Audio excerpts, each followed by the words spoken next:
Добрый вечер. Это программа «Якутия Лайф» и с вами в студии Ирина Ефимова. Тема нашего сегодняшнего выпуска – дистанционная работа, которая плотно вошла в нашу жизнь с марта прошлого года в связи с пандемией коронавируса. Часть сотрудников нашего телеканала «Якутия-24», телеканала НВК «Саха», радио «Титим» перешли на дистанционную работу 10 месяцев назад и вышли с нее только в середине января. Многие жители республики столкнулись с удаленкой и будут работать в таком формате еще долгое время.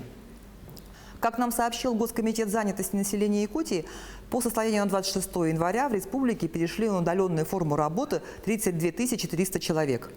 Пик дистанционки пришелся на середину апреля 2020 года. Тогда 15,5% якутян работали из дома. А вот законодательную удаленку закрепили только с 1 января 2021 года, когда вступили в силу изменения в Трудовой кодекс. Как правильно должна быть организована дистанционная работа, сколько должны платить удаленщикам и когда они имеют право на отдых? Сегодня мы поговорим об этом с гостями нашей студии. С нами на связи руководитель Госинспекции труда в Якутии, главный государственный инспектор труда Светлана Алексеевна Глухих и зам руководителя Департамента заработной платы, охраны труда и социального партнерства Министерства труда Якутии Надежда Иннокентьевна Лыткина. Я напоминаю, что мы работаем в прямом эфире, и задать свой вопрос нашим экспертам можно прямо сейчас по телефону студии 8 41 12 42 14 39 или по номеру горячей линии в мессенджере WhatsApp 8 914 273 44 88. Надежда Иннокентьевна, что такое удаленная или дистанционная работа с точки зрения закона? Объясните, пожалуйста, телезрителям. Добрый вечер, Ирина. Добрый вечер, уважаемые. Хотим поделиться о той работе, которая была проведена в власти республики по нормативному регулированию дистанционной удаленной работы. С такой необходимостью мы столкнулись в марте 2020 года. Были разработаны рекомендации по применению режима работы в период режима повышенной готовности. Данные рекомендации были направлены в Минтруд России, и положения из них были рекомендации для применения на территории Российской Федерации. Работа над законопроектом также велась с 2020 года. Профсоюзами совместно с работодателями приняли активное участие в обсуждении законопроекта, были составлены и направлены государственную предложения от республики, которые были приняты и вошли в сам федеральный закон. Федеральным законом определено, что дистанционная работа является выполнением определенной трудовым договором трудовой функции вне места нахождения работодателя, вне рабочего места, при условии использования для взаимодействия между работодателем и работником информационно-телекоммуникационных сетей, в том числе сети интернет. Спасибо. В Трудовом кодексе сказано, что обязательное условие удаленки – это использование интернета и сетей связи для работы и взаимодействия с работодателем по текущим вопросам, как нам вот только что сказали. И у меня вопрос к первому спикеру. Бывает ли на практике случаи, когда дистанционная работа обходится без этого? Светлана Алексеевна. Да-да. Что касается практики, законодатель нам закрепил использование информационно-коммуникационных сетей, в том числе интернет, а также сетей общего пользования. В данном случае полагаем, что возможно использовать телефонную связь, связь посредством факса, но, однако, все данные особенности необходимо закрепить в локальном акте либо коллективном договоре. Спасибо. Надежда Иннокентьевна, вот вы сказали, что дистанционная работа – это работа не в офисе, да? А вот где может находиться это рабочее место сотрудника, или обязательно ли оно должно быть постоянным? То есть сидел человек, работал дома, оборудовал себе кабинет, работает оттуда, как бы это его рабочее место, да? А завтра ему захотелось поработать просто с планшетом или ноутбуком в кафе. Вот в это время он на работе или просто проводит время? Закон закрепляет, что дистанционная работа – это работа вне места нахождения работодателя и стационарного рабочего места. Однако вот сложившейся сегодня ситуации по противодействию распространению коронавирусной инфекции, конечно же, рекомендуется работать из места проживания. Ну, то есть четко закон этого не определяет? Нет такого четкого определения, где именно должен находиться работник, в законе не определяется. Понятно. Светлана Алексеевна, а сколько обращений в Госинспекцию труда по поводу удаленки у вас было в прошлом году? И вот в январе этого года, может быть, уже успели поступить? Да, в прошлом году очень много поступало вопросов. В основном это были вопросы от работодателей. Они касались порядка перевода работников с учетом эпидемиологической обстановки, а также ограничительных мероприятий на дистанционную работу. И поскольку нормативно закреплено в Трудовом кодексе не было, мы, конечно же, исходили из фактически имеющегося законодательства Трудового кодекса и давали рекомендации о заключении дополнительных соглашений, составлении списков, а также утверждение приказов работодателя с обязательным ознакомлением работников. В 2020 году наблюдается большого количества обращений по вопросам разъяснения ни со стороны работодателей, ни со стороны работников. Спасибо. Я напоминаю, что мы работаем в прямом эфире, и задать свой вопрос нашим экспертам можно по телефону студии 8 41 12 42 14 39 или по номеру горячей линии в мессенджере WhatsApp 8 914 273 44 88. Они придут вот на этот планшет. Надежда Никитина, а какие гарантии по оплате труда у тех, кто на удаленке? Могут ли им платить меньше на этом основании? Сам по себе перевод работника на дистанционную работу не является основанием для снижения установленной ранее заработной платы. Размер заработной платы устанавливается в трудовом договоре. Если при переводе работника на дистанционный труд тот объем трудовых функций и сохраняется, заработная плата ему не должна снижаться. Не должна. Светлана Алексеевна, а обращались ли к вам в связи с уменьшением заработной платы на удаленке? Потому что я знаю, что такие случаи бывали. То есть обращались ли к вам с такими вопросами и в каких случаях это законно? А может ли дистанционный работник сам выбирать? Поняла вас, поняла. В течение 2020 года таких обращений не поступало. Уменьшение заработной платы в связи с переводом на дистанционную работу. Однако, вот как отметил второй спикер, это является незаконным.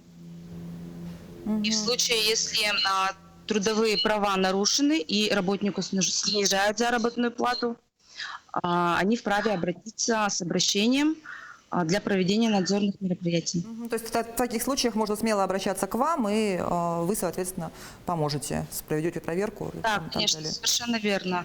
В трудовом законодательстве закреплено, и можно обратиться. Надежда Иннокентьевна, а вот дистанционный работник, он должен работать вот так же, как в офисе с 9 до 6 или там, ну, какой рабочий день? Либо он может сам определять, когда ему идти на обед, когда работать, может, ему удобнее там до обеда поспать, ночью посидеть? Режим рабочего времени и времени отдыха дистанционного работника должен быть установлен в трудовом договоре, либо в дополнительном соглашении к трудовому договору. Как работодатель и работник договорятся и подпишут договор о условиях труда, работник работает по этому режиму. А нужно ли переписывать трудовой договор, вот если перевели на удаленку? На практике обычно, когда работника, который работал на стационарном рабочем месте, переводят на дистанционный режим работы, заключает дополнительные соглашения к трудовому договору, в котором определяются все условия дистанционной работы, в том числе и режим работы, времени отдыха, условия оплаты труда, условия и порядок взаимодействия с работодателем. Вы знаете, по данным соцопросов, люди на удаленке работали больше часов, чем офлайн. И многие жалуются, что вместо того, чтобы отработать в офисе положенное время, 5 дней, 6 часов, они трудились практически 24/7, вместо того, чтобы вот 5 дней и 2 выходных. И вот вопрос к Светлане Алексеевне, как зафиксировать свои сверхурочные часы на удаленке и как их оплатят?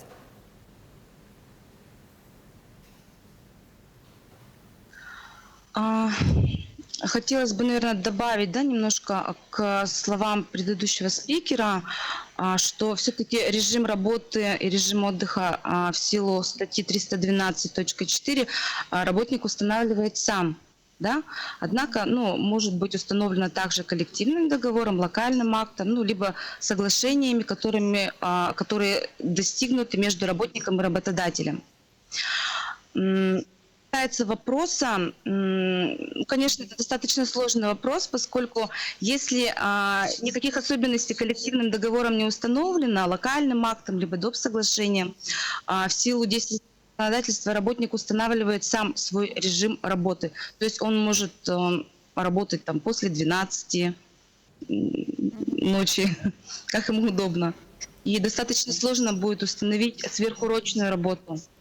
Однако, если же действительно локальным актом, либо трудовым договором, либо соглашением установлен режим работы, и поступают, скажем так, некие задания от работодателя, которые требуют срочного и непосредственного участия работника, в данном случае есть возможность доказать, что работник работал сверхурочно, поскольку, опять же, локальным актом и коллективным договором должно быть установлено, каким образом работник отчитывается по результатам выполненной своей работы. То есть в любом случае он отчет отправляет о выполненной работе, а также принимает задание от работодателя путем направления на электронную почту, либо каким образом ему поступило задание, отчета, что он его получил. Но на практике, опять же, учитывая, что не так давно действуют изменения, пока прецедентов не было. А с такими случаями к вам обращались вот, по поводу сверхурочности, ненормированного рабочего дня в связи с удаленкой?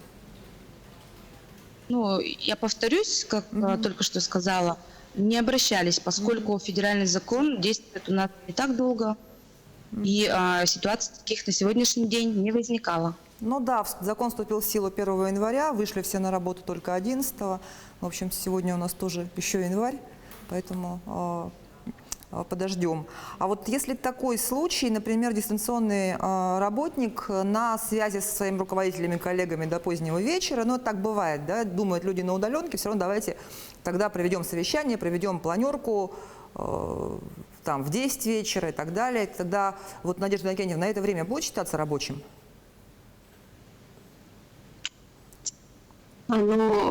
Согласно Трудовому кодексу, рабочее время – это время, в течение которого работник исполняет свои трудовые функции. Трудовое законодательство, скажем так, не содержит, не устанавливает запрета на звонки работодателей своим работникам. Если это продиктовано производственной необходимостью, то работодатель, в принципе, вправе звонить. А насчет установления сверхурочного рабочего времени, здесь должно быть оформлено в соответствии с трудовым законодательством, то есть привлечение работника к сверхурочной работе, его согласие, должно быть это зафиксировано в табеле учета рабочего времени. Но нормальная продолжительность рабочего времени у нас в Российской Федерации диктует 40 часов. Она должна соблюдаться и работодателем, и работником. А если в трудовом договоре прописан ненормированный график, тогда, соответственно, и на удаленке человек продолжает работать в ненормированном графике. Я напоминаю, что мы работаем в прямом эфире. Задать свой вопрос можно в прямом эфире по телефону студии 41 12 42 14 39 или отправить свой вопрос на номер горячей линии в мессенджере WhatsApp 8 914 273 44 88. Надежда Никитина, а есть ли у нас в республике такие предприятия, где сотрудники по очереди дежурят в офисе? То есть не полностью на удаленку уходят, а, например, 4 дня на удаленке, день в кабинете. И каждый раз при этом человека переводят на дистанционную форму труда каждые 4 дня. Или можно установить какой-то плавающий график? Да, новый федеральный закон предусматривает 3 вида дистанционной работы. Это постоянная дистанционная работа, временная дистанционная работа на срок, не превышающий 6 месяцев, и периодическая дистанционная работа. Вид дистанционной работы должен быть закреплен в трудовом договоре или дополнительном соглашении к нему. Мгм. Вот такой еще вопрос интересный, Светлана Алексеевна. Смотрите, многие россияне отметили, что при работе дома у них выросли счета за ЖКХ и за интернет. То есть человек использует свою личную электроэнергию, интернет-трафик, связь, компьютер, мобильную связь. Что из этого ему компенсирует работодатель или как это оформить? Обращались ли к вам вот с такими вопросами?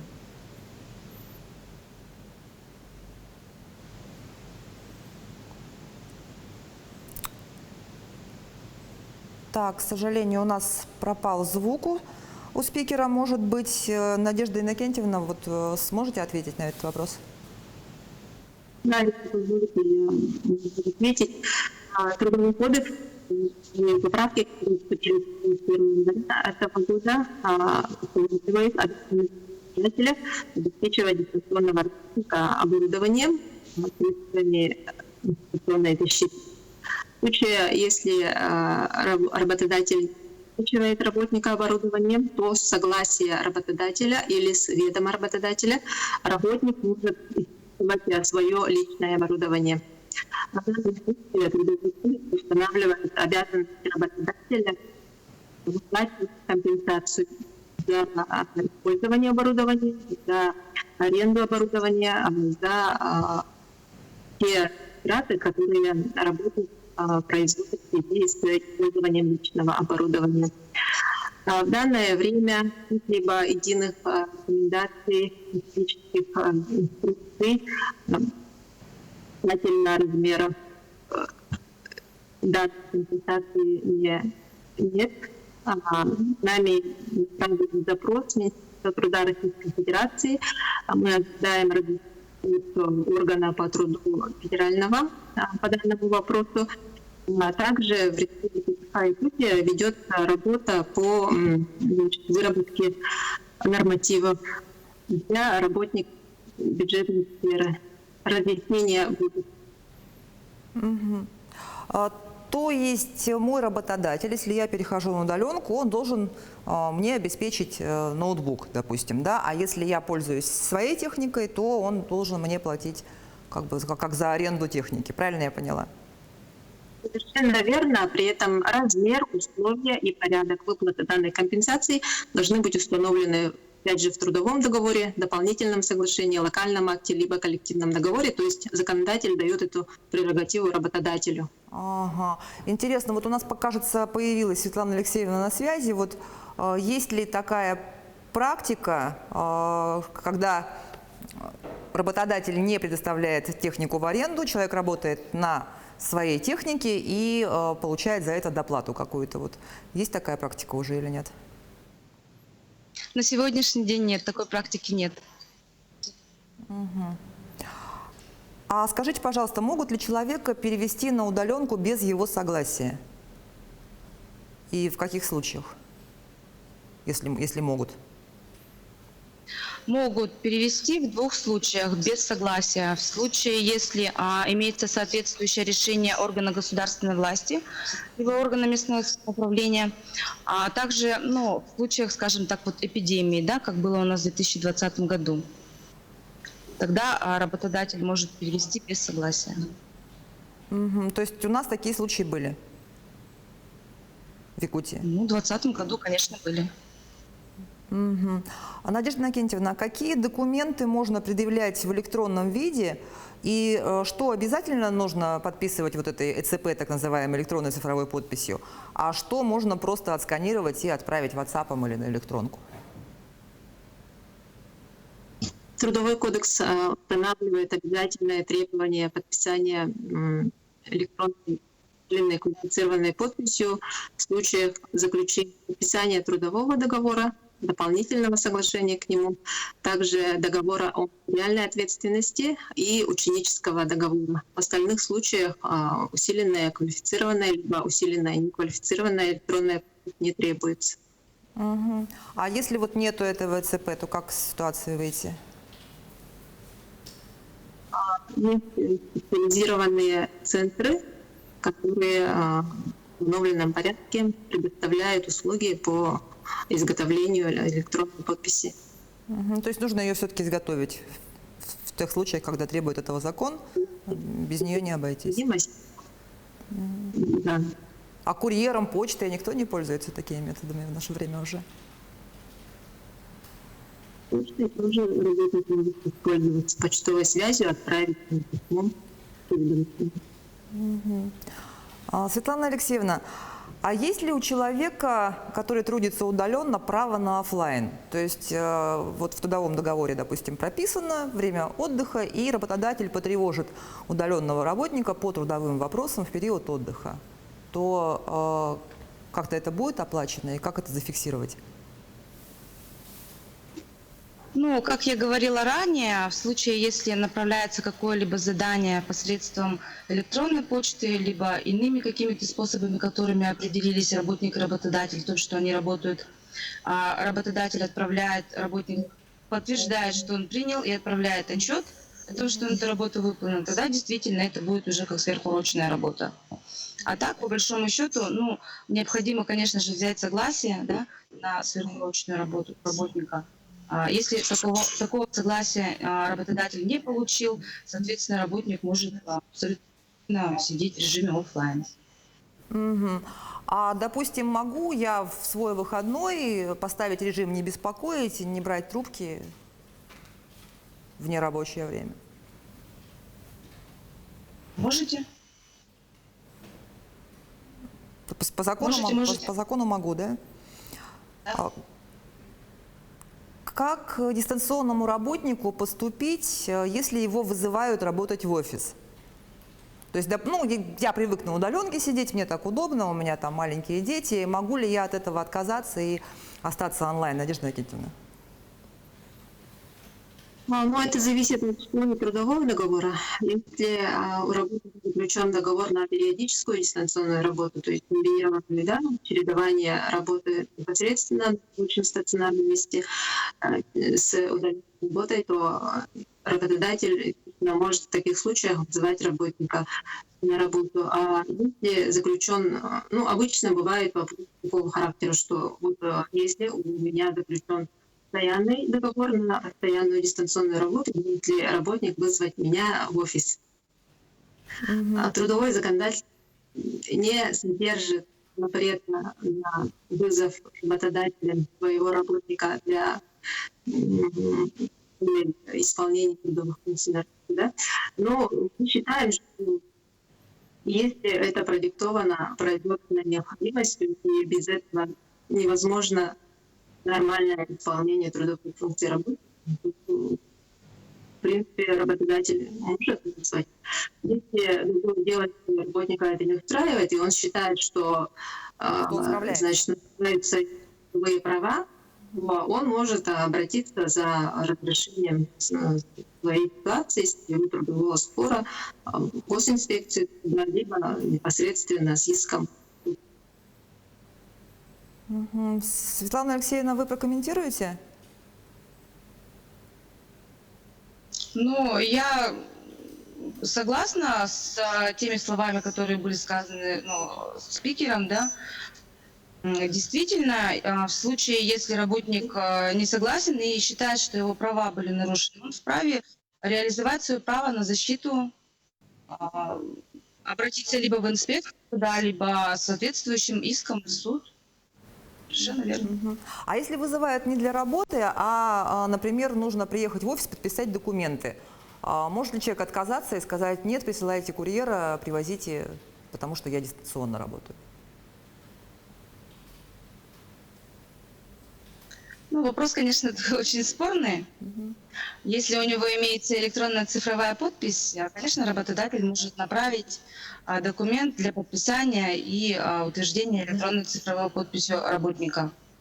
Однако, если он хочет направлять почтой, наверное, все-таки целесообразнее прийти к работодателю, подписать, ну, опять же, в своих интересах те документы, которые предлагает подписать работодатель.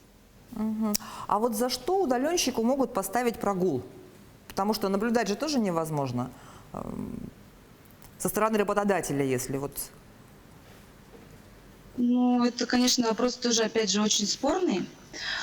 Каким образом можно установить? Если у них коллективным договором, трудовым договором не установлен график работы, и работник сам для себя его устанавливает, в данном случае, ну, я полагаю, что невозможно будет, наверное, установить все-таки прогул.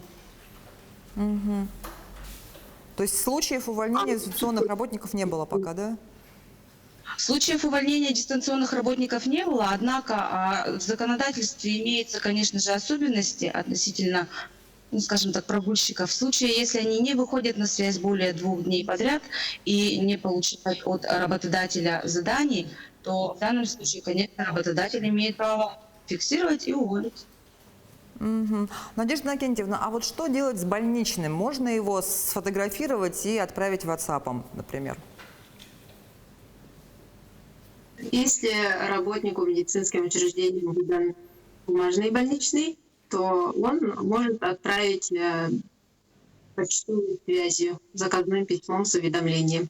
Если же это электронный больничный, то работник сообщает работодателю номер и серию больничного, о чем закреплено в Трудовом кодексе 312.1 статьи. Мгм. Спасибо. Светлана Алексеевна, а если вот такая ситуация, человек работает удаленно и получил дома травму, это будет считаться производственной травмой? Ну, автоматически производственная она считаться, наверное, не будет все-таки, поскольку в силу действующего законодательства необходимо работодателю провести расследование несчастного случая. И данный несчастный случай, опять же, будет дать в зависимости от того, легкий, тяжелый. Но я сомневаюсь, что тяжелый несчастный случай. Обязанность провести расследование легкого несчастного случая лежит на работодателе. Мгм. Спасибо. Надежда Иннокентьевна, вот нормы охраны труда у нас прописаны. У тех, кто работает в офисе, у тех, кто работает на производстве, там тем более. А дистанционный работник должен какие-то нормы охраны труда соблюдать и какие? В законодательстве установлены обязанности работодателя в области охраны труда в 12 статье, но однако эти обязательства не все распространяются на дистанционного работника. У работодателя, значит, в отношении дистанционного работника есть такие обязанности, как расследование и ведение учета несчастных случаев, выполнение предписаний должностных лиц Роструда, других органов исполнительной власти. Работодатель должен обязательно обеспечить социальное страхование работника, а также знакомить работника с требованиями охраны труда для работы на предоставленном им или согласованном им оборудовании. Мгм. И вдогонку вот сразу же вам вопрос, как обстоит дело с вредниками? То есть у человека были вредные условия труда, у него была доплата за эти вредные условия, и его перевели на дистанционку. То есть автоматически условия становятся нормальными? Вредные условия труда на рабочем месте устанавливаются в результате специальной процедуры, которая называется специальная оценка условий труда. У работодателя есть возможность проводить специальную оценку условий труда на рабочих местах 1 раз в 5 лет. Однако же у него нет обязанности проводить спецоценку условий труда работника у него дома или вне стационарного рабочего места. Соответственно, в результате спецоценки условий труда устанавливается вредность производственных факторов, и по установленным производственным факторам устанавливается также доплата. Если нет специальной оценки условий труда рабочего места, соответственно, не может быть назначена и доплата за вредность. Спасибо. Светлана Алексеевна, а вы можете озвучить некий чек-лист документов, которые работник должен подписать, и после этого он будет уверен, что его перевели правильно на удаленку. То есть что должно быть? Заявление только или какой-то приказ, график? Ну, во-первых, необходимо закрепить в коллективном договоре, либо в ином локальном акте работодателя. Необходимо, чтобы был действительно приказ, либо дополнительное соглашение к трудовому договору, либо, если это вновь принятый работник, соответственно, трудовой договор. А какого-либо конкретно регламентированного чек-листа, каким образом правильно составить этот трудовой договор, либо внести изменения в коллективный договор, на сегодняшний день. Ну, пока нету, потому что все это такая ситуация, конечно, новая. Скажите, а вот что будет считаться для удаленщика форс-мажором? То есть вот у меня отключили интернет, и поэтому я не могу работать. У меня там свет пропал. Это будет считаться форс-мажором? Ну, полагаю, что за эти дни работодатель, наверное, влезет в дисциплинарную ответственность, если работник докажет, что действительно такая ситуация имела место быть. Угу. Тут пришел вопрос на горячую линию, такой интересный. Я занимаюсь организацией совещаний у нас в компании. Но в апреле все перешли на удаленку и совещания перестали проводить. Поскольку теперь работы у меня нет, мне поручили другую, хотя я и не хотела. Имели ли право? У нас половина предприятия... Вот. Следующий вопрос уже. Вот имели ли право поручать другую работу? Ну, согласие при заключении дополнительного соглашения. Надежда Леонидовна, а вы как думаете? В Трудовом кодексе есть такое положение, что при, скажем, чрезвычайных ситуациях, при катастрофах, при эпидемиях в том числе, у работодателя есть такое право переводить работника на необусловленную трудовым договором работу, но временно, до устранения этих обстоятельств. Также сейчас организовывается посредством видеоконференц-связи, и я думаю, что данный работник может в таком ключе быть. Вот еще такой вопрос. У нас половина предприятия ничего на удаленке не делала, а зарплату все получали, потому что бюджетники. А вот у меня работа была выше крыши. Где справедливость? Ну, здесь, наверное, нужно сказать о том, что в апреле и в мае указом президента Российской Федерации были введены нерабочие дни с сохранением заработной платы. Другое дело, что все организации, не на все виды организаций распространялись эти нерабочие дни, жизнеобеспечивающие, организации здравоохранения, организации социального обслуживания продолжали работать. И, естественно, у граждан создавалось впечатление, что вот кто-то работает, а кто-то не работает, но все получают зарплату. Это было указом президента установлено, чтобы людям обеспечить доходы.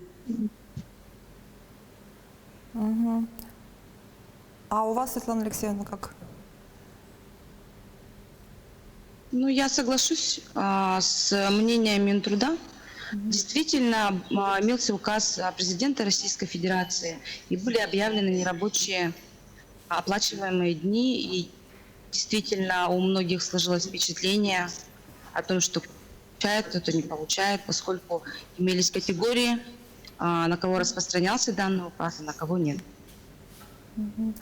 Ну что ж, тема дистанционной работы для многих будет актуальна еще довольно долго. Как видите, и мы приспособились к удаленке, общаемся с нашими экспертами по видеосвязи. Я благодарю наших гостей за разъяснения, вас за вопросы. Меня зовут Ирина Ефимова. Следите за анонсами наших эфиров. И до встречи на следующей неделе.